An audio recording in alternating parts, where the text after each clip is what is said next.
সুপ্রিয় শিক্ষার্থীবৃন্দ, আজকের অনলাইন ক্লাসে তোমাদেরকে স্বাগত।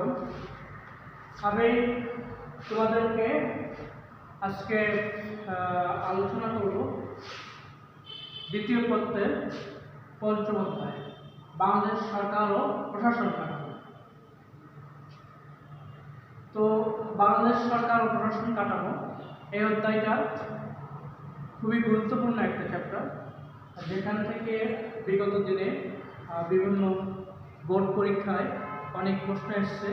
তো এখানে যে অংশগুলো তোমাদের পড়তে হবে সেই বিষয়গুলোর উপরে আমি তোমাদেরকে এখন বিস্তারিত জানাব। তো শুরুতে আমি যাই জাতীয় সংসদ। জাতীয় সংসদে বিভিন্ন বিষয় আমি তোমাদেরকে এখন জানাবো। জাতীয় সংসদের গঠন, জাতীয় সংসদ নির্বাচনের যোগ্যতা অযোগ্যতা, সংসদ আসন শূন্য হওয়ার কারণ, সংসদের মেয়াদ, সংসদের কোরাম, সংসদের অধিবেশন, উপস্থিতি ও অংশগ্রহণ, বিভিন্ন কমিটি, 9 নম্বরে হচ্ছে বিভিন্ন কার্যাবলী এবং জাতীয় সংসদের ভাষা। এখন আমি বিস্তারিত আলোচনায় যাব। জাতীয় সংসদের গঠন। বাংলাদেশ জাতীয় সংসদ একটি গুরুত্বপূর্ণ সভা, যেখান থেকে বাংলাদেশ পরিচালনার জন্য যাবতীয় কার্যাবলী, আইন প্রণয়ন সহ সবকিছু নির্ধারিত হয়ে থাকে। বাংলাদেশ জাতীয় সংসদ সদস্য সংখ্যা 350 জন, 300 জন নির্বাচিত এবং 50 জন মহিলা সংরক্ষিত আসনে নির্বাচিত হয়। বাংলাদেশ জাতীয় সংসদে সংসদ সদস্যদের ভোটের মাধ্যমে একজন প্রধানমন্ত্রী, সংসদ সদস্যদের ভিতর থেকে একজন রাষ্ট্রপতি, একজন স্পিকার, একজন ডেপুটি স্পিকার, একজন চিফ হুইপ এবং কিছু হুইপ জাতীয় সংসদ সদস্যদের ভিতর থেকে নির্বাচিত হয়ে থাকে। জাতীয় সংসদের নেতা হচ্ছে প্রধানমন্ত্রী। জাতীয় সংসদ সদস্যরা তাদের আস্থাভাজন ব্যক্তিকে প্রধানমন্ত্রী হিসেবে নির্বাচিত করেন। প্রধানমন্ত্রী তার আস্থাভাজন ব্যক্তিকে রাষ্ট্রপতি হিসেবে নির্বাচিত করেন এবং রাষ্ট্রপতি প্রধানমন্ত্রীর সাথে পরামর্শক্রমে জাতীয় সংসদের যাবতীয় কার্যপ্রণালী সম্পন্ন করে থাকে। তো আমি জাতীয় সংসদ কার্যকাল 5 বছর। এই 5 বছরের আগে যদি কোনো কারণে জাতীয় সংসদ ভেঙে যায় কিংবা চলে যায়, তাহলে জাতীয় সংসদের অধিষ্ঠিত পদসমূহ কার্যকারিতা শেষ হয়ে যায়। আমি এখন যাব জাতীয় সংসদের সদস্যদের নির্বাচনের যোগ্যতা এবং অযোগ্যতা নিয়ে আলোচনা করব। জাতীয় সংসদ সদস্য নির্বাচিত হওয়ার প্রাথমিক যোগ্যতা সমূহ হচ্ছে: প্রথমে বাংলাদেশের নাগরিক হতে হবে, স্থায়ী নাগরিক হতে হবে, 25 বছর বয়স্ক হতে হবে, সংসদ আইনের দ্বারা নির্ধারিত কোনো আইনে অযোগ্য বলে বিবেচিত হবেন না, কোনো আইন দ্বারা অপ্রতিষ্ঠিত হবেন না, তারপরে ফৌজদারি কিংবা সমান কোনো ধরনের অপরাধে দণ্ডিত হবেন না, সংসদে কোনো কারণে যদি তিনি দণ্ডিত হয়ে থাকে, দণ্ডিত হওয়ার পর 2 বছর যদি কারান্তরীণ থাকেন, তার পরবর্তীতে 5 বছর অতিবাহিত না হওয়া পর্যন্ত তিনি জাতীয় সংসদ সদস্য হিসেবে নির্বাচন করার যোগ্যতা রাখবেন না। এছাড়াও জাতীয় সংসদ সদস্য নির্বাচিত হওয়ার ক্ষেত্রে আরও অন্যান্য যোগ্যতা এবং শর্তসমূহ আছে। এগুলো পূরণ সাপেক্ষে একজন জাতীয় সংসদে নির্বাচিত হওয়ার জন্য যোগ্য বলে বিবেচিত হয়। তো আমি এখন জাতীয় সংসদের অযোগ্যতাগুলোর কথা বলবো। জাতীয় সংসদের অযোগ্যতা হলো যে এগুলোই যোগ্যতা সমূহ যেগুলো আছে সেগুলো না থাকাই হলো জাতীয় সংসদে সংসদ সদস্য নির্বাচিত হওয়ার অযোগ্যতা। সংসদ সদস্য নির্বাচিত হওয়ার যোগ্যতা সমূহ পূরণ করলেই অযোগ্যতার ঘাটতিটা মিটে যায়। তো আমি এখন 3 নম্বর টপিকটা আলোচনা করবো, সেটা হচ্ছে সংসদ সদস্য শূন্য বা ভ্যাকেন্ট হওয়ার কারণসমূহ। সংসদ সদস্য বিভিন্ন কারণে সংসদের সদস্যের আসন শূন্য হয়ে যায়। যদি কোনো কারণে সংসদ সদস্য শপথ গ্রহণ করতে ব্যর্থ হন, কোনো কারণে সে ফৌজদারি কোনো অপরাধে দোষী সাব্যস্ত হয়ে যান এবং কারাদণ্ডে দণ্ডিত হন, তারপরে যদি নিজ দলের বিপক্ষে ভোটদান করেন, দল কর্তৃক বহিষ্কৃত হন কিংবা নিজের স্বেচ্ছায় পদত্যাগ করেন, তাহলে ওই সংসদের আসন শূন্য হয়ে যায়। আমি এখন 4 নম্বর বিষয়ে আলোচনা করব, সেটা হচ্ছে সংসদের মেয়াদ। বাংলাদেশ জাতীয় সংসদের মেয়াদ 5 বছর। প্রথম সংসদের অধিবেশন থেকে শুরু করে 5 বছর অতিক্রম না হওয়া পর্যন্ত বাংলাদেশ জাতীয় সংসদ তার কার্যাবলী সম্পন্ন করতে পারবে। বাংলাদেশ জাতীয় সংসদের কোরাম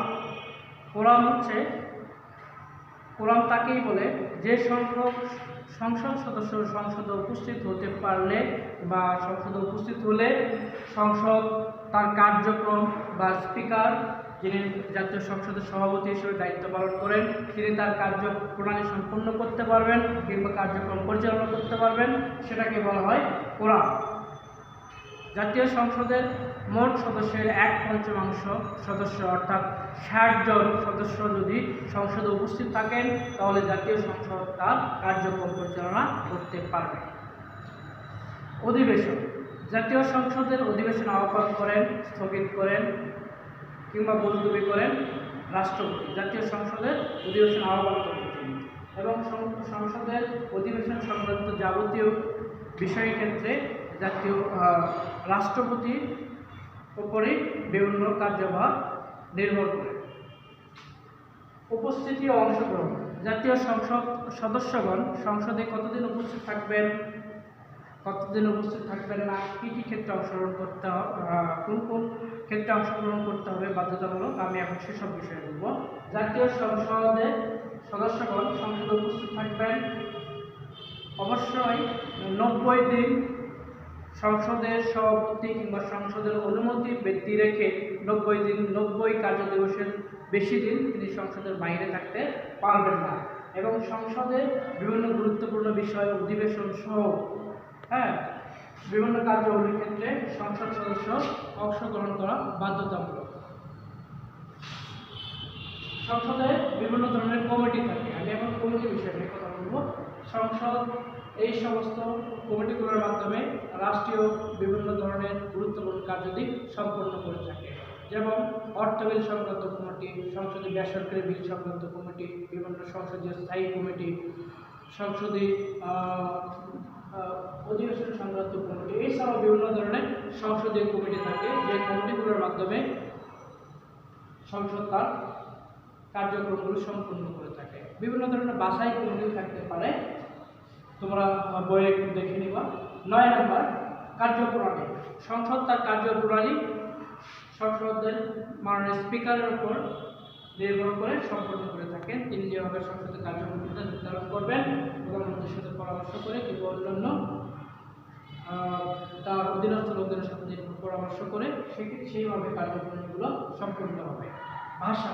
জাতীয় সংসদের প্রধানত ভাষা হচ্ছে বাংলা ভাষাতেই জাতীয় সংসদে কথা বলতে হবে, কিন্তু কোনো কারণে যদি জাতীয় সংসদে কেউ ইংরেজিতে কথা বলতে চান, ইংলিশ ল্যাঙ্গুয়েজ ইউজ করতে চান, সেক্ষেত্রে জাতীয় সংসদের অনুমতি অর্থাৎ স্পিকারের অনুমতি সাপেক্ষে তিনি ইংরেজিতেও কথা বলতে পারবেন।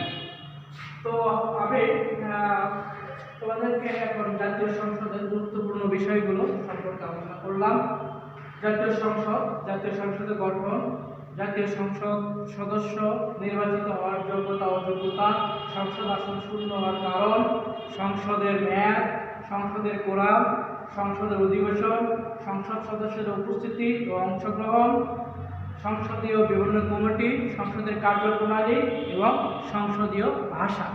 আমি এখন তোমাদের সংসদের বিভিন্ন ধরনের কার্যপ্রণালীগুলো আলোচনা করব। সংসদের কার্যক্রম। সংসদ বিভিন্ন ধরনের কার্যক্রম করে থাকে। বাংলাদেশ জাতীয় সংসদ হচ্ছে রাষ্ট্র ব্যবস্থার মেরুদণ্ড, যার মাধ্যমে রাষ্ট্র পরিচালিত হয়, রাষ্ট্রীয় গুরুত্বপূর্ণ সিদ্ধান্তগুলো প্রণয়ন করা হয় এবং রাষ্ট্র সেভাবে নির্ধারিত করে বিভিন্ন ধরনের গুরুত্বপূর্ণ সিদ্ধান্তগুলো। তো আমি এখন জাতীয় সংসদের আইন প্রণয়ন সংক্রান্ত জাতীয় সংসদ বিভিন্ন কার্যাবলী, সেক্ষেত্রে প্রথমেই আসবে আইন প্রণয়ন। জাতীয় সংসদ পুরাতন আইন সংশোধন করে নতুন আইন প্রণয়ন করে বিভিন্ন ধরনের আইন বিবর্তন করেন এবং কোনো আইন যদি বাতিল করতে চায় তাহলে সংসদ সদস্য 2/3 সদস্যের ভোটের মাধ্যমে আইনটা বাতিল করে। অর্থ সংক্রান্ত ক্ষমতা, জাতীয় সংসদের অর্থ সংক্রান্ত ক্ষমতা রয়েছে।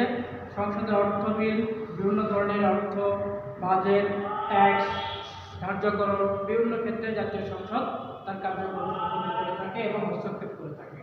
বিচার সংসদ, জাতীয় সংসদ বিচার সংক্রান্ত খুব একটা কাজ করে না। বিচার সংক্রান্ত অল্প কিছু কাজ করে, যেমন জাতীয় সংসদের অভ্যন্তরে কোনো কর্মকর্তা, কর্মচারী কিংবা সংসদ সদস্য যদি এমন কোনো অপরাধ করে বসেন যেটা তদন্তের মাধ্যমে তদন্তের সাপেক্ষে স্পিকার ব্যবস্থা নিয়ে থাকে। নির্বাচন সংক্রান্ত, জাতীয় সংসদ সদস্যদের ভিতর থেকে নির্বাচন ব্যবস্থা করে থাকেন স্পিকার, ডেপুটি স্পিকার, হুইপ, রাষ্ট্রপতি সহ গুরুত্বপূর্ণ ব্যক্তিদের নির্বাচনের ব্যবস্থা করা হয়ে থাকে জাতীয় সংসদের ভিতর থেকে নির্বাচনের মাধ্যমে। সংবিধান রক্ষা, জাতীয় সংসদ হচ্ছে বাংলাদেশ সংবিধান রক্ষা। সংবিধান যদি কোনো কারণে সংশোধন করতে হয় বা সেক্ষেত্রে জাতীয় সংসদের অনুমতি নিতে হয়। জাতীয় সংসদ সদস্যদের 2/3 সদস্যের ভোটের মাধ্যমে জাতীয় সংসদ সংবিধান সংশোধন করতে পারে। কিন্তু জাতীয় সংসদ কিছু কিছু ক্ষেত্রে অনেক বিষয় সংশোধন করতে পারে না, যেমন সংবিধানের মৌলিক বিষয়গুলো জাতীয় সংসদ কখনোই সংশোধন করতে পারে না। চাকরি, বিভিন্ন ক্ষেত্রে সংসদে অন্তর্ভুক্ত সরকারি, বেসরকারি সহ সারা বাংলাদেশের বিভিন্ন প্রজাতন্ত্রী কর্মকর্তা কর্মচারীদের চাকরির শর্তাবলীর নিয়ন্ত্রণে নিরূপণ করে থাকে। অধ্যাদেশ, রাষ্ট্রপতি যদি রাষ্ট্রপতি যদি কোনো কারণে অধ্যাদেশ জারি করেন, সেক্ষেত্রে রাষ্ট্রপতির অধ্যাদেশ সংসদ যদি অনুমতি না দেয়, একটা নির্দিষ্ট সময় পর্যন্ত বা 40 দিন যদি পার হয়ে যায়, রাষ্ট্রপতি অধ্যাদেশ যদি সংসদ সময় না দেয়, সংসদ যদি পাস না করে যে এই আইনটাই চলতে থাকবে, তাহলে এই অধ্যাদেশটা বাতিল হয়ে যায়। সামরিক আইন, জাতীয় সংসদ সামরিক আইন চলবে কিনা রাষ্ট্রে সেটা নির্ধারণ করে থাকে এবং তাদের মতামতের ভিত্তিতে এটা স্থগিত অথবা চলমান থাকে। জরুরি অবস্থা ঘোষণা, রাষ্ট্রপতি যদি কোনো কারণে জরুরি অবস্থা ঘোষণা করে থাকেন জরুরি প্রয়োজনে, সেক্ষেত্রে জাতীয় সংসদের পরবর্তীতে অনুমতির প্রয়োজন হয়। অনুমতি না নিতে পারলে জাতীয় সংসদ যদি অনুমতি না দেয়, সেক্ষেত্রে জরুরি অবস্থার মেয়াদ এমনিতেই শেষ হয়ে যায়। আলোচনা বিতর্ক, জাতীয় সংসদের দেশের গুরুত্বপূর্ণ বিষয়গুলোর উপরে আলোচনা ও বিতর্ক অনুষ্ঠিত হয়, তার উপর থেকে করণীয় নির্ধারণ করা হয় থাকে। এছাড়াও বাংলাদেশ জাতীয় সংসদ বিভিন্ন ধরনের কাজ করে, কার্যকলাপের মাধ্যমে বাংলাদেশকে একটু উন্নত সুন্দর ভবিষ্যৎ সমৃদ্ধশীল রাষ্ট্র গঠনের ক্ষেত্রে দিক নির্দেশনা দিয়ে থাকে। তো আমি এখন তোমাদেরকে আজকে বাংলাদেশ সরকার এবং প্রশাসন কাঠামো সম্পর্কে জানালাম। আশা করি তোমরা ভালোভাবে বুঝতে পেরেছ। এর ভিতরে আরও অনেক গুরুত্বপূর্ণ বিষয় আছে যেটা তোমরা একটু বই খুললে বুঝতে পারবে। তো আমি আজকে শেষ করার আগে এখন যাব তোমাদের একটু প্রশ্ন দেয়। এই আমি যে টপিকটা তোমাদেরকে আজকে করালাম, তার উপরে আমি আজকে একটা সৃজনশীল প্রশ্ন দেব, তোমরা এটা করে ফেলবে, নিজে নিজে প্রস্তুতি নেবে। আশা করি তোমরা এখান থেকে অনেক সহায়তা পেয়ে থাকবে। তো আমি প্রথমে তোমাদের যে প্রশ্নগুলো বলে থাকি। 1 নম্বর প্রশ্ন হচ্ছে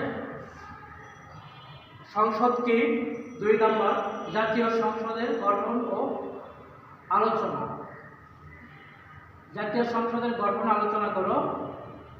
3 নম্বর সংসদ সদস্য নির্বাচিত হওয়ার যোগ্যতা ও অযোগ্যতা। যোগ্যতা ও অযোগ্যতা ব্যাখ্যা করো ও যোগ্যতা সমূহ মূল্যায়ন করো। 4 নম্বর জাতীয় সংসদ উল্লেখিত কার্যপ্রণালী ছাড়াও বহুবিধ কাজ করে থাকে, ব্যাখ্যা দাও। তো আশা করি তোমরা সব কিছুই ভালোভাবে বুঝতে পেরেছ। আজকে এ পর্যন্তই, আবার দেখা হবে। ভালো থেকো। Thank you. আল্লাহ হাফেজ।